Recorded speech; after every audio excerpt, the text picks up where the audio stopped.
putu prema Stuttgartu na benzinskoj pumpi blizu Beča dogodila se tragedija koja je potresla putnike autobusa Pejić, privatnog prevoznika iz Novog Pazara.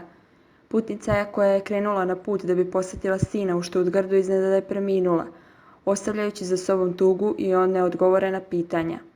Događaj se odvio kada je autobus napravio pauzu na benzinskoj pumpi nedaleko od Beča.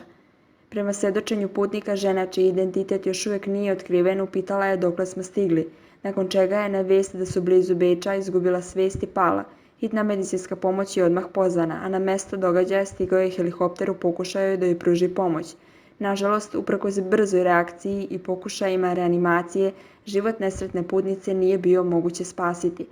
Putnica je, kako saznajemo, bila iz Prijepolja i krenula je na put kako bi sastala se sa sinom u Stuttgartu, gde joj je i ćerka iz Amerike već stigla.